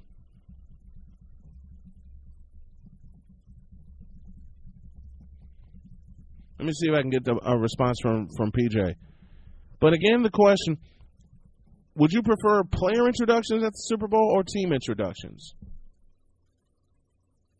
I think it's anticlimactic when the team runs out after they play this 2-minute video with celebrities announcing their team, and then they just run out on the field. I don't like that. You want to put them together? You do the video, and they say something like, okay, wait. Thinking. Let's use this here. We are the Seattle Seahawks. Video's over. Shine the spotlight on the Seahawks. And now here are the Seahawks defensive starters. Do the same for the Broncos. And it's probably going to be Peyton Manning saying, we are the Denver Broncos. And now here are the Broncos offensive starters. PJ agrees. Player introductions. How do y'all feel? You want player introductions or team introductions? I prefer player introductions. And not just because of tradition either. It helps people identify with the team, especially folks that are there just watching the Super Bowl, and they get to meet the players.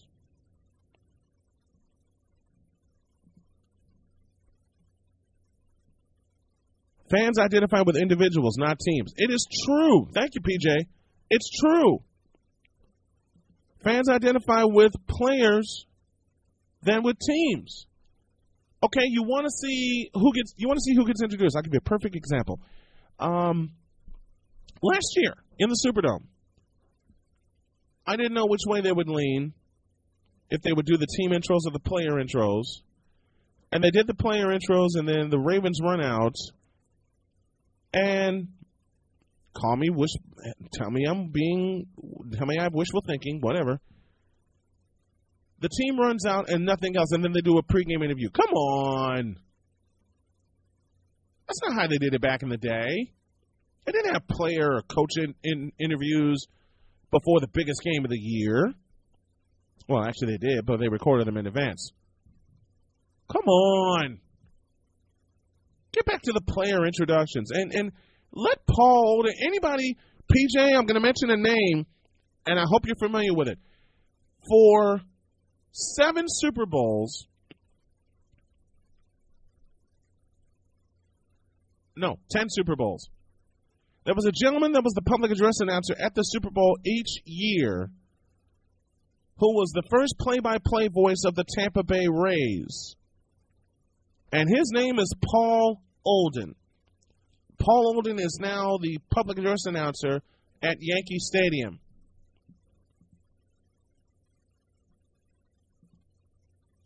Paul Olden got you ready for the Super Bowl. I mean, they had the broadcast announcers for many years. Pat Summerall with CBS, Al Michaels ABC, Dick Enberg with NBC, Summerall later with Fox. Do the player introductions.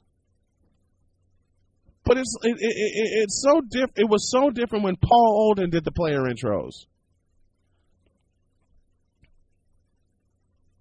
But honestly, I'd rather have the player introductions back. So by the time they get to Northern California for the Super Bowl and the golden anniversary, maybe they will have the player introductions back. You never know. 41 after the hour, Snowman in the Morning, presented by TCF Bank, the official bank of the Arena Sports Network. Visit tcfbank.com for more information. TCF Bank, surprisingly, TCF. Now, before we get out of here, let me tell you all what's coming this week. We got the Noble Network semifinal doubleheader tomorrow, and that's 5:30 and 6:45. Josh Lopez and I will have the call live from Exelon Gym, and that will be beginning at 5:15. And Josh, you better meet me there. I'm going to beat you up. No, I'm kidding. Friday, we have 2 specials lined up. One will take place at CVS at 7 p.m. Saturday, oh my God, we're going to be all over the place. Saturday, there could be as many as 4 games, and 2 could come at the same time. We start at 10 a.m. on Saturday with the Noble Network Girls Varsity Championship. Josh and I will have the call from the X. At 3, we're at the UIC Pavilion for UIC and Cleveland State for women's basketball. Katie Henneman and the Flames will try to make it 4 in a row and keep their winning streak alive overall as well as in the Horizon League.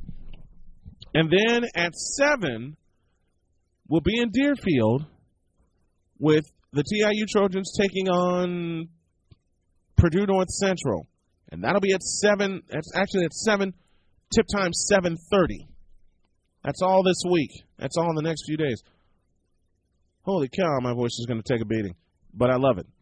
I love it. And I said this yesterday, and this is how I'm going to close. Yesterday, I paid homage to the fans, and I'm going to continue to pay homage to the fans every single day that tune in. I'm going to pay homage to the folks that tune in every single morning.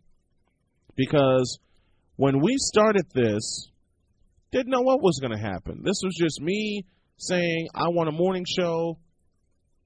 Let's see what happens. Started at an hour, and I'm doing this because I want to bring PJ up to date. Ron and Josh heard this yesterday, but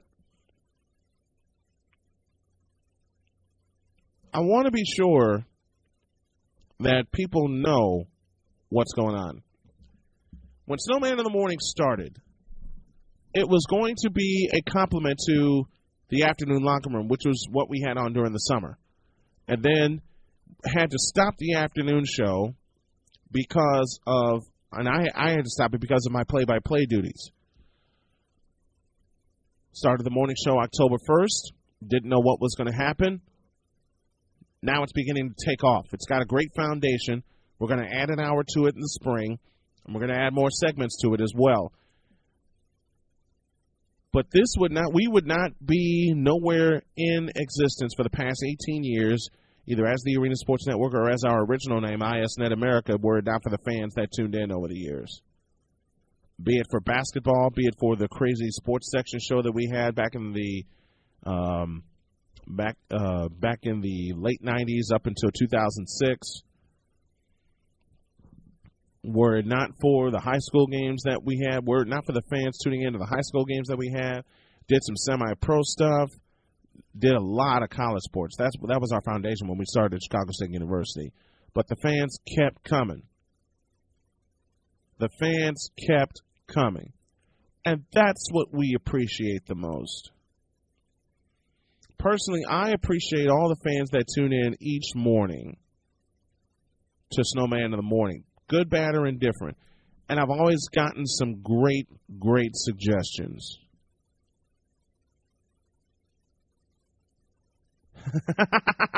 Danny Carlino gave me a great response. Whether they prefer the fans of the team or the player introductions. Danny Carlino, longtime PA announcer, said, I prefer the game start less than 20 minutes after the coin toss. Yeah, you got a point there. It may happen next Sunday.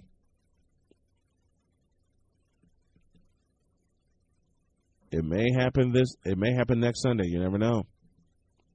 But again, I am very appreciative. And for those who don't think I am, you're foolish for thinking this. I am very appreciative of the fans that tune in each morning. Wouldn't be able to do it without you. Period. We wouldn't have been around for 18 years. And I've gotten a lot of positive feedback even recently. From our ISNet days. And I had a couple of folks tell me it doesn't matter how long that you've been around. It just matters that you keep going. What saddens me sometimes is that a lot of people predicate this on money. One of the ideas for us is to make money. And believe me, we're going to make a piss load of it. Forgive the French. But you can't do that until you establish a foundation. The foundation has to be established first, period. And that's what we're doing here at ASN. That's exactly what we're doing. We finally figured out, Alvin Washington, my co-founder, and myself, Vindog, my best friend of 18 years, I love you dearly. And again, Vin stepped in for me in late 99 when I was going through a lot of personal turmoil, and a lot of it I brought on myself. And I know that. I brought a ton of personal turmoil on myself. But it's how you respond after the personal turmoil is over. Or in the midst of it. Even better, in the midst of it.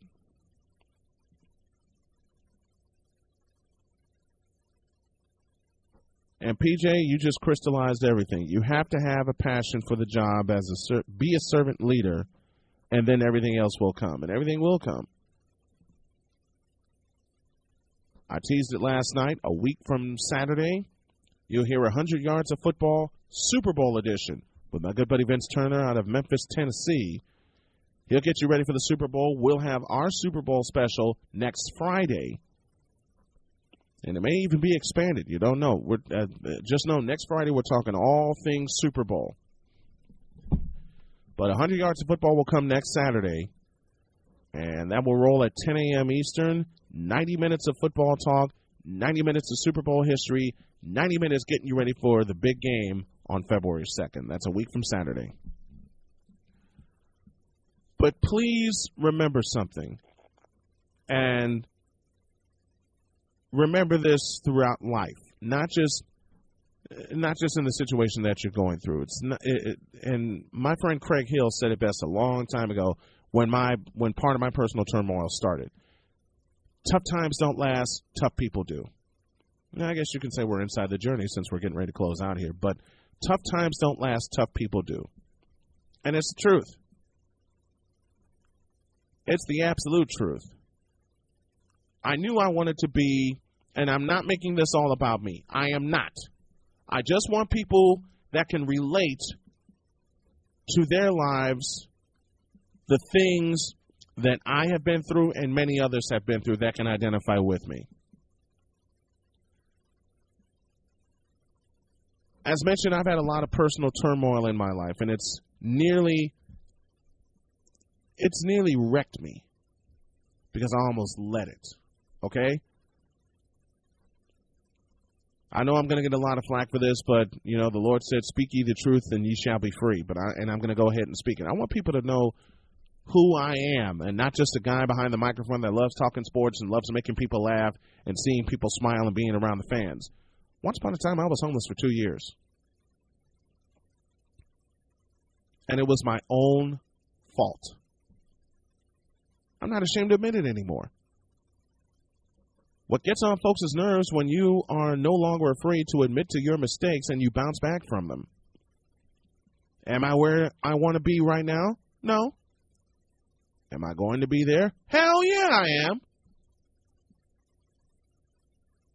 Because for the first time in a long time, I believe in what I'm doing. Not just with ASN, not just with the folks that are coming aboard and are involved, but in myself personally. That was the biggest part of it. And Ron Murchison kept encouraging me as well. He kept saying, man, you got to believe in this. And I mean, you got to believe it in a way that no one else will. When no one else will believe in it, you have to believe in it. He's absolutely right. You know, Liz gets in my ear every day. Keep believing in it, baby. I got your back. I was talking to someone on the way to UIC, to the UIC pavilion, you know, and I had a friend tell me once upon a time, you can't tell everybody everything. Baloney. If people want to judge, people want to judge. Let them. But the folks that don't will let you know who they are. And I was talking to a young lady yesterday and just telling her everything that I felt because I've held this inside for so long. I've held and harbored some things that I went through in life for so long, trying to be the strong person, trying to handle it the way other people handled it, and it's baloney. You got to handle it the way you'd handle it. Now, personally, I'd like to handle it with a bucket of baseballs and a bat and 200 and about 400 feet of field to swing at. But I realize I can't have that right now. Again, am I where I want to be? No. Am I going to be where I want to be? Hell yeah. And in less time than people realize. Because now with everybody that's involved here with ASN, we're stepping on the gas and we're going forward. If you're in the way, you're going to get run over. Period. And this is not just me being cocky. This is not just me talking out the side of my neck. This is me showing the folks that are with me and working with me and being on the ASN train the belief that they have shown in me. It's reciprocated. It is absolutely reciprocated. It all starts with a dream, and it all starts with the belief in that dream. So you know what? We're going to keep going. We got folks that believe in it. We got folks that believe in us. PJ says, always tell your story because that is what makes the difference in someone else's life. I'll say it again. Once upon a time, I was homeless for 2.5 years because of my own mistakes. I would be so embarrassed to talk about it, but I'm not embarrassed anymore. I've gotten way over that. If you want to join on this ride, then join on this ride. Know the person that's leading this has been there, done that, been through the wars, and climbing out of the ditch a little battered, a little bruised, a little bloody.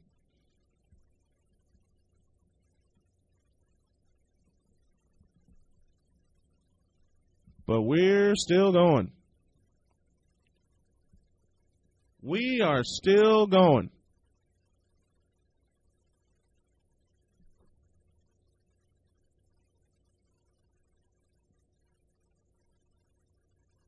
And PJ, such a great thing. Allow us to worry about the things we can control and to remove the things that we can't.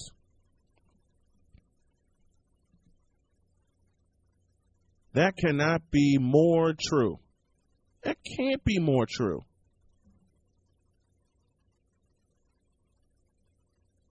So just worry about the things that you can control and forget about the things that you can't. You know, he sends me this. PJ backs up with this. Most of our health issues are caused by diets and internal stress. And Matt Rinkars, the founder of Fusion Ions, took an idea, ran with it, stepped on the gas, didn't worry about what people thought. That was my problem. For many, many years, I kept worrying about what people thought. Not anymore. Not anymore. There's no reason to worry about what people think anymore because people are going to think what they want to think, period. Well, you know what? If you're against this, that's fine.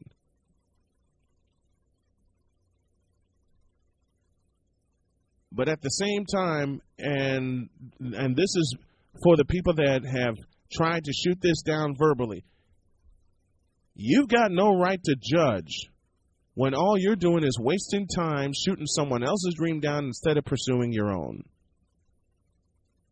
And I'm out of here. That's it, man. Game over, man. Game over. Oh, man. Wasn't that great, kids? Tomorrow, more Super Bowl talk. Got a couple of NBA questions, a couple of college basketball questions that no one will ask. We're going to ask them, and we're going to answer them in our own way. Thank you, everybody. Thanks to PJ Mays out of Atlanta, to Ronald Murchison, Josh Lopez, my wonderful producer, and everybody that's with us here on the ASN train. I'll be back tomorrow. Have a great day. God bless, and remember to make your next move your best move. So long, everybody. Peace.